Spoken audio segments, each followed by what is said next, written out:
In this video, we're talking with Monica Verma, CISO, about cybersecurity at the macro level and how organizations are going from reactive to proactive.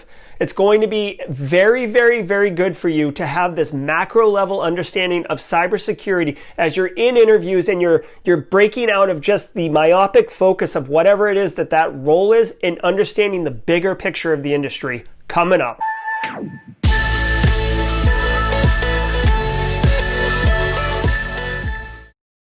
Hey everybody, welcome to SimplyCyber, the YouTube channel designed to help you make and take a cybersecurity career further, faster. I'm your host, Gerald Ozier, and on this channel, we are talking cybersecurity, industry, certification, education, expert interviews, all of that, tools, labs. So if that's what's interesting to you, check out the videos below. Hit subscribe. We post videos every Monday. This video is very, very interesting. So I had an opportunity to sit down with Monica Verma. She is a thought leader in the cybersecurity space. She's a CISO and has been for quite a while. She came up on kind of the hacker track, offensive side, web application security, and she's very well educated. She's got a ton of professional experience. And I sat down with her and we talk about her story a little bit, but also understanding what the current state of cybersecurity is for businesses, right? Cybersecurity isn't just like a bolt-on thing or technical capability that organizations use. No, it's migrated into a business-enabling capability. And if you don't understand that, then you need to get some perspective on it. And Monica's going to help us do that, because when you're going into interviews or when you're already working in cybersecurity and you're trying to get your initiatives moved forward, you have to have that understanding of the business and how it reflects to the business to be able to properly move those things forward and not get, Heisman'd by the business side of the house, okay? So Monica's going to help us understand that. She's also, on top of it, an expert at cloud security. So we talked to her a little bit about cloud security and how people can get smarter and more informed and better practiced on cloud security, because spoiler alert, there's a ton of jobs that are in cloud security and there's definitely going to be more coming down the road. That is a burgeoning area of cybersecurity opportunity. So enough of me talking. Let's jump into the interview and talk with Monica. For those of you who don't know Monica, and she's got a great podcast, Monica Talks Cyber, I definitely recommend you check out. But you're currently a CISO, which is kind of the top of the food chain in the information security world. But can you kind of brief us on how you broke into cybersecurity?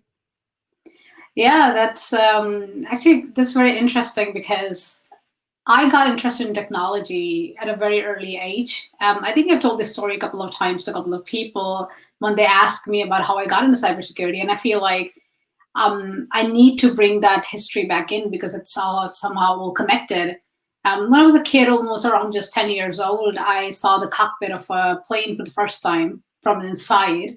And when I stepped into the cockpit, because I was invited by the pilot as a kid to come in and see, and I just jumped in, and I was not so much amazed or spellbound by the view from the cockpit, but so much the technology in there, which made me somehow realize that I was really interested in technology from a very early age.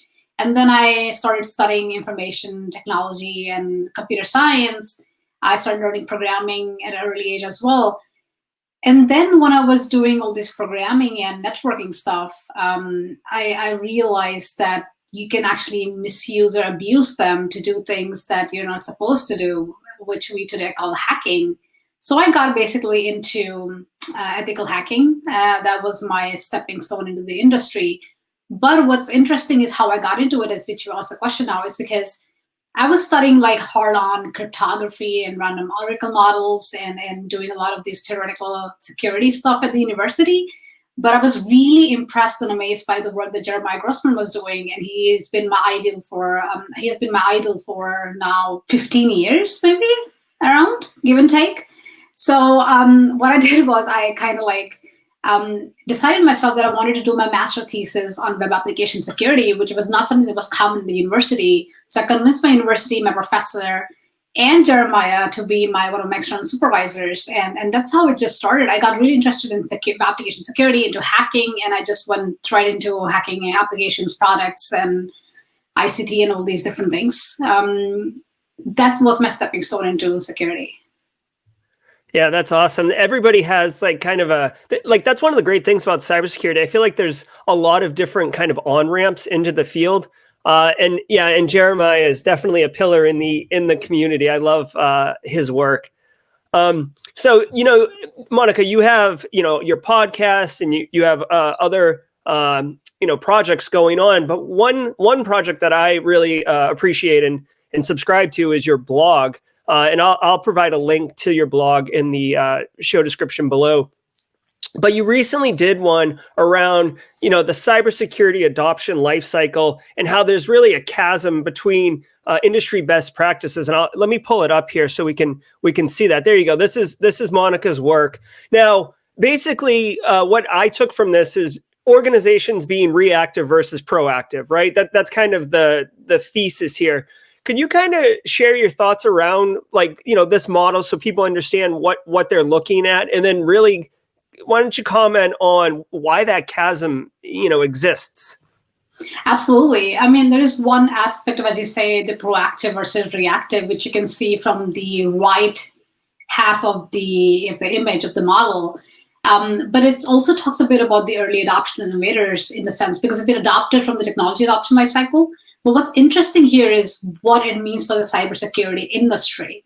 So what's happening is that as we learn about cybersecurity good practices, we adopt them and they become known into the entire mainstream market. Like we talk about multi-factor authentication, almost everybody knows about it. Everybody's told to do about it. It's one of the pillars. It's one of the industry good practices. You're supposed to do it. And a lot of the people still, we're lagging in the sense that they are very reactive in the sense when an incident happens, then they are seeing, oh my God, we had a breach. What do we need to fix it? And then they try to fix it, right? And that's one aspect of it. But the model goes actually much deeper into it, which talks a bit about the early adoption, the innovators, the adaptive and predictive security. The idea behind this model is that you have to understand different capabilities that exist over time in the market in the different phases of the life cycle. And these capabilities move through these different phases of the life cycle.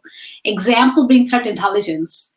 Threat intelligence came out as a capability a couple of years ago before we even had SOC services and all these things. I mean, intelligence has been obviously long, over decades we've done that. But really threat intelligence, using that capability within our cybersecurity capability or cybersecurity industry has not been 30 years old. But the thing is, in the last years, what has happened is threat intelligence has been used for various use cases within cybersecurity, whether it's for SOC services, whether it's for detection response, whether it's for risk management, whether it's for understanding threat landscape. And this feeds into a lot of work we do into cybersecurity. So over time, threat intelligence is not anymore in the early adoption phase, but now it's in the mainstream market because of all the use cases that we have and the ease that there exists. There are different organizations, there are different tools that can give you the insight into this different threat intelligence that has been gathered. A lot of companies are providing it as a service that you can just take, and you can combine it with other security capabilities within your organization. And that's how this particular capability then moved from early adoption to mainstream market. And now it's kind of like industry good practice. I mean, nobody says don't do threat intelligence, right? I mean, you kind of need to understand. On the contrary, even when you're doing cyber risk management, people say it's not just about understanding your risk, but also the threat profile and threat landscape, and really tailoring it to the threat landscape really helps. Another very important example is the TIBER framework, which is the threat intelligence-based ethical red teaming. This is a framework that was published by European Union, so for Europe, primarily for finance sector, but it can be adopted to any sector. So the concept behind it is that you use threat intelligence to understand what kind of threat actors are out there. How are they? What is their modus operandi? How are they abusing the digital landscape? What does it mean for your sector, for your organizations? Based on that, you do red teaming efforts to actually test your security defense posture. So that's what the framework is about. And it's although it's really about understanding the resilience of the finance sector, but as I said, it can be used for any sector for that matter. So these examples are really good examples to show how this capability has moved and now is used being used in the mainstream market. So the point here is we need to, and not everybody needs to. Not everybody needs to be the early adoption phase, but somebody needs to be there talking about the capabilities as the digital landscape evolves, what kind of things we need today. I mean, adaptive security is no longer it should not be just in the early adoption phase anymore. We need adaptive security today. We need adaptive controls in place. We need to have detect and response in place. We cannot just live with proactive either. So to summarize this, I mean, we started with the reactive, which was most of the times the things that people do, even today. Better than that is obviously proactive, but we really need adaptive controls in place as well today. And we need to see how we can move this capability so it becomes industry good practice. That was a little example of the model, but I hope I gave an insight into what it is about actually. There's a dimension here too that, it's tough to display in the graphic, but I feel like time is also like a temporal dimension to it as the industry becomes smarter, as really corporate, the corporate world, business, like actually becomes more savvy to information security. And you're seeing CISOs, I mean, you yourself are a CISO, you could probably comment on this. You're seeing them be elevated to be a peer of the CIO, to be at the boardroom, briefing the business. And actually, this is a great segue. I just read a blog post that you wrote. I sent it on my LinkedIn stream. And again, I'll share it in the show description, where you're talking about how to be an effective CISO. And, I shared it with my network saying, hey, this is a great blog post. Yeah, it's how to be effective CISO, but there is so many best practices in here for anybody at any level in cybersecurity. And to me, what I distilled out of it, Monica, was that you need to be able to speak in language that the person you're speaking to wants to hear or understand, right? Like, so can you kind of comment on maybe how you came to that, or some of the experiences that you've had that led to that? Absolutely. And I mean, it actually is a good continuation of where I talked about how I entered the cybersecurity industry. Because when I was hacking, a lot of times, almost all times actually, when we were done with hacking, finding out what the vulnerabilities and the findings were, the challenge was not only to just explain the business risks to the business leaders, but it was to help make them understand the potential but very realistic consequences to their business. And there are two ways to do that. And I think the best way, I believe, is, or effective way, I believe, is a combination of two. One is that you need to have certain understanding of the business, right? What the business model is, what their mission and goal is, to know what kind of risks would be there for that business. But obviously, you don't need to be like a full-on business expert or go deep into it. That's not what I'm saying. So that's one part of it. The other element is asking the right questions, right? Asking and trying to take the input from the business leaders as well of like, hey, can you imagine what would the worst case scenario for you? And we're talking about worst case risk scenario. Don't even think about security for a second, just worst case business risk scenario. And then you can club the two, and there you have the effective connection between vulnerabilities, findings, and cyber risks and business risks.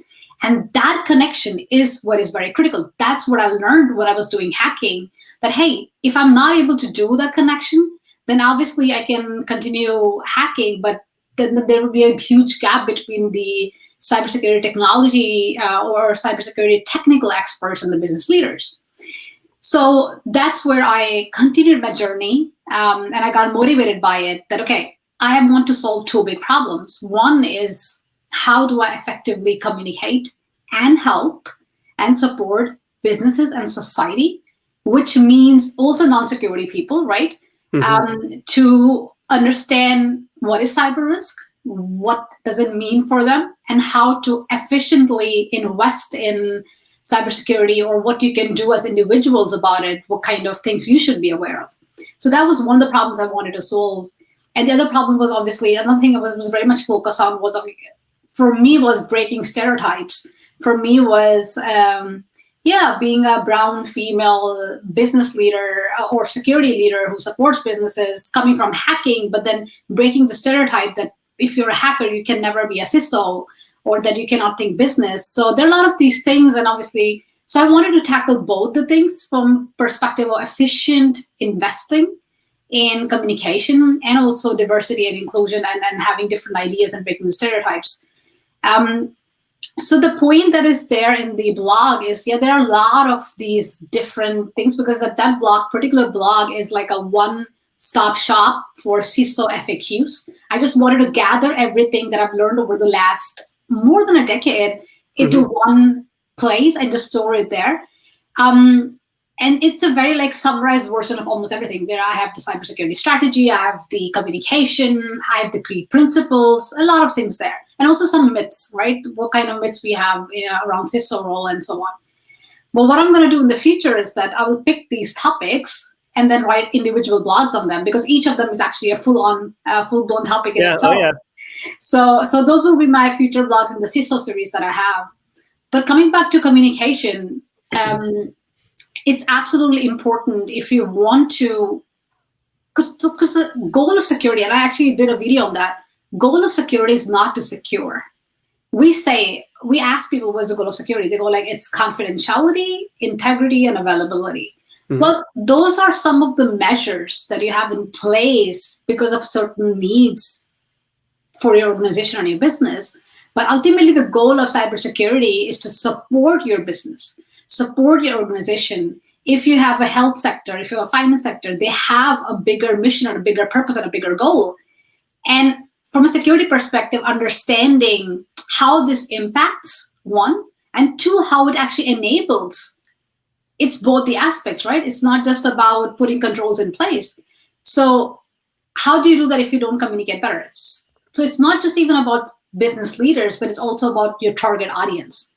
So as a CISO, you also need to go out and do cybersecurity awareness. When you talk to developers, you need to have a different tone, a different taxonomy, terminology kind of talking. When you talk to business leaders, you need to talk kind of their language. When you talk to employees, when you talk to non-security people, how do you get them interested, right? How do you get them to care about it? And that really plays a very big role in being a security leader or a CISO. Yeah, one of your comments, or your quotes here, I've included it so we can see it. And basically, you're pointing out how you need to be like kind of a consigliere or a trusted advisor versus being the. And I think that this comes from the roots of CISOs and information security professionals coming up the technical path, where you just tell them, make it work or just do it. And, an engineer does some engineering thing and now the solution is there. So kind of redefining what the security role is. Yes, we have engineers, of course, but the CISO shouldn't be an engineer. They should be a trusted advisor. And I feel like that's what you're really pointing out here with this quote. And it's more than that, because it's you're absolutely right. It's that perspective. Yes, a CISO doesn't need to be a person who's now coding, secure coding, being in an engineer and doing all these things. At the same time, it's not even like it's not like a CISO is a legal officer and a compliance officer and a DPO and a privacy data protection officer and so on. So the thing is, this quote basically comes from.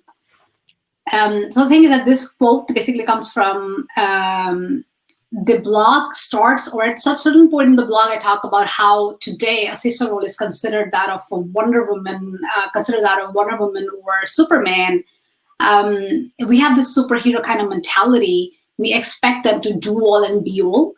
I do love taking references from DC and Marvel. If you see, a lot of my presentations have that. So I did it previously with Marvel, so I wanted to go with DC. But the conversation is really about that there's a lot of superhero mentality around the CISO role. And it's not about that it's right or wrong so much as this is the reality, but we need to change it. We need to break that, because a CISO role is not about doing everything or being a superhero in that sense. It's more about building your alliance in the entire organization, being able to support different stakeholders, but also taking their help and understanding and what is their issues or what are the things that they find are difficult in terms of security, and then helping them with that. leaning on your counterparties, on your different stakeholders for help, leaning on security engineers, leaning on technical security experts. So the quote really is about, it's not about being be all and do all, but actually a trusted advisor, a governance, or a liaison that can help organization go forward with security that actually enables and supports organization. Yeah, absolutely. It's so true. It's really, really a great observation. Now, pivoting a little bit, some of our viewers may know this, some may not, but Monica is very, very knowledgeable around cloud computing and cloud security. So, I would argue that cloud computing is actually quite often misunderstood. It's improving, but it's misunderstood. But it's a huge growth area right now for various reasons, which means that cloud security is a huge area of opportunity. So can you kind of talk about, I guess, cloud security and your thoughts around it, and maybe what aspiring professionals looking to kind of get into that area might want to consider? Yeah, I mean, it's a huge topic. I feel like I can talk about cloud security for hours and hours and hours and still not be done with it. I mean, there are so many aspects. The first and most important aspect is mindset. Understanding that everything you learn about security, when it comes to cloud security, you cannot just pick it one-to-one and just lift and shift for everything in that one identical aspect, and that you can just fix it that way. It's not going to work. So you definitely need to have the right mindset and an open mindset to understand that the security it's not about just moving data or functionality from your data centers to somebody else's data centers. I mean, you're doing that, obviously. But when it comes to security and governance, it's not just about that. That's one thing. The second important thing is understanding the shared responsibility model. That's really the key here. And that's also probably the reason why there's a lot of confusion around and myths around cloud security. A lot of people feel that, if you're in the cloud, then obviously you're going to have a leak. Cloud is bad. And there's some other people that actually believe completely opposite. They just believe that, well, you know what, if I just go to cloud, they're going to fix it. Security, security is there. It's a cloud service provider's problem. They're going to give me security. It comes by default. So cloud is insecure or cloud is secure by default. Neither of them are actually true. Now, to really understand cloud security, you need to think of, the physical security aspect of the data centers and the hypervisors and the virtualization and all these things that you're moving to the cloud service provider is cloud service provider's responsibility. Most of the times, and given the history and given the experience, because they're doing it dedicatedly, the chances of their physical security and their security on hypervisor level and all these things is going to be much better than what you might be able to get in your own data centers. It's also the reason why a lot of people initially who were scared to going to cloud started going to cloud, thinking that they have better security than us. And yet, yes, at certain level they do, but that doesn't mean that they take care of the entire stack. Again, that also doesn't mean that cloud service providers will never get hacked. That's important to remember. They will provide you better security because they have expertise, they have resources, they have competency, they're dedicated resources for doing that. They have experience with that, but that doesn't mean that they're impenetrable or they're non-hackable. That's just not going to happen either. The other aspect is the rest of the stack. So depending on what kind of services you have, before we started with the three clean delivery models, which was infrastructure as a service, platform as a service, and software as a service. Now it's not even just the three. It's like a huge spectrum in between. There's so many different containers and all these things that have come. But to keep that level, just to understand where the responsibility lies, if you look downwards, going downwards from physical, downwards is obviously cloud service provider. In terms of when you have infrastructure as a service, that's where the responsibility is shared and the sharing starts and splits.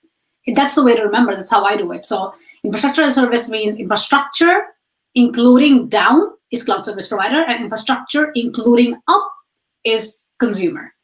Platform as a service, platform including down is the service provider, and platform including up is the consumer. And the same with software, right? That's why when you have software as a service, you still have responsibility for risk, for governance, for data security, and all these things. One of the other key things that I would say, do move to cloud. Just don't be scared of using that opportunity, but also don't be very careless and just think that, yeah, once you're into cloud, that everything is perfect and fine. That's not the case. Do your risk assessment. Absolutely do your risk assessment before moving to cloud, and then regularly when you are in cloud. That will help you define a security architecture for yourself that you need, and that you can also do. And that risk assessment will also include things like the legal stuff, where the data is flowing. I mean, that's why this is way more important when you do with cloud services, because there's not just about security controls, but a lot of other issues with the data centers and the legalities and the transfer and data security that comes into play that you should know of before you're going in with the cloud services. Yeah, so it sounds like, for professionals trying to get into security, their interest is peaked in cloud. What I'm hearing is there's kind of two things. One, there's opportunity for kind of governance, risk, compliance type skills to be able to provide that. I guess understanding of what you're actually embarking upon, and then really kind of an engineering background to understand what exactly are you doing and how is it? I know for me personally, I try to tell people, with cloud, I mean, yes, infrastructure as a service, you got to worry about the OS and all that. But I feel like a lot of services and startup companies and everything, it's really like almost software as a service, right? For lack of a better term. So it's really about the access. How is the access controlled? Who has access? How is access terminated? I feel like that's really the linchpin. Absolutely. Yeah. Because now you don't have any more the traditional perimeter. You cannot anymore go forward with perimeter security. That just wouldn't work. You can't just be like, okay, I'm going to put my firewalls. There's a fortress, and we're going to make it as impenetrable as possible. Nobody will come in, and we're good to go. But within that fortress, now we're opening the ports to cloud, and people are getting emails, and everything is. The identity must be checked. Obviously, the identity is the new logical perimeter in the cloud. So when you're accessing things now, especially also with COVID and everything, everybody's now remote and everything. There's so much. The digitalization just skyrocketed. Cloud services and cloud usage just skyrocketed in 2020. So, which means that when people are logging on from their homes, from different Wi-Fi's, from different locations, they're not in that fortress or the LAN or the intranet anymore. Those controls are not going to work any longer. So you definitely, absolutely need to focus on that, have the right policies for access and for identity management. And that's also another thing. It's not just about access, it's also identity management and combining the two and understanding the whole life cycle. And that's why when I talk about cloud security, I always say, think of all the different things you need to do, from logging, monitoring, detecting, response, security architecture, engineering, risk management, identity and access management. All that now needs to be done with cloud technology, and it's not necessarily always the same way to do it. And you need to have that mindset to understand that, like, what worked before might not work now in the same way, but they're equally important.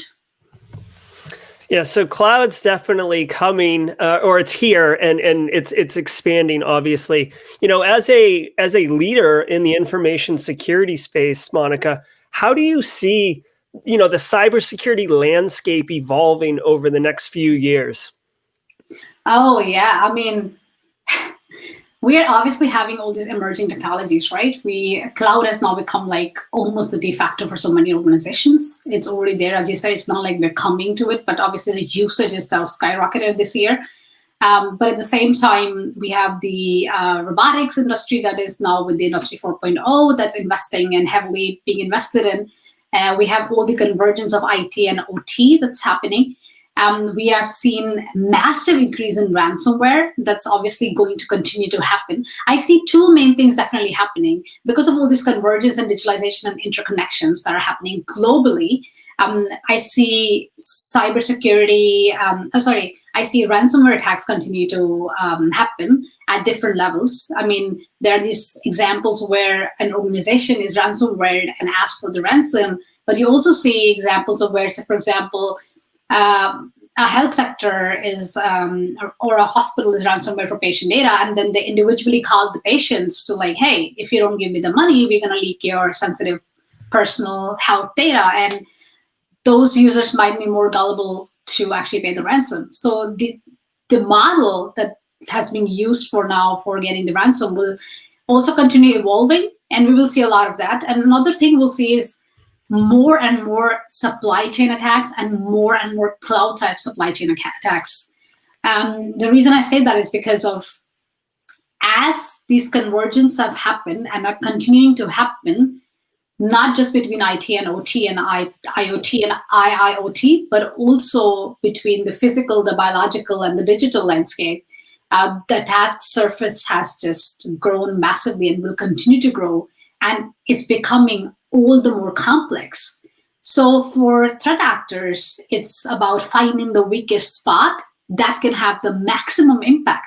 And supply chain attacks and cloud supply chain attacks like Cloud Hopper, or the ones that we've seen with the targeted attacks going on, or that were going on against SolarWinds and FireEye and all the government organizations. I mean, you want to invest the least to get the maximum ROI and the maximum impact. And obviously there is motivation behind it in a lot of the cases, and we will see more and more of that. So these two things I definitely see going, and that's why I feel like it's not just about the security that you have and having an understanding of what your risk profile is, but also everybody else that you take services from and are connected to, because your security maturity and your security posture is very much dependent on the entire supply chain and the people that you're taking services from, or the organizations or suppliers and so on. Yeah, you're absolutely right. I mean, I know NIST Cybersecurity Framework introduced supply chain as a whole new section in their most recent version. And, you know, I mean, the SolarWinds attack that just happened a few days ago from this recording is a classic example, not Petya, with what Russia did with that accounting software in Ukraine. Yeah. I mean, so, what they did, they just attacked like 7-8 service providers, and the impact was all over the world. So that's just crazy, right? And we'll see more of that. Yeah.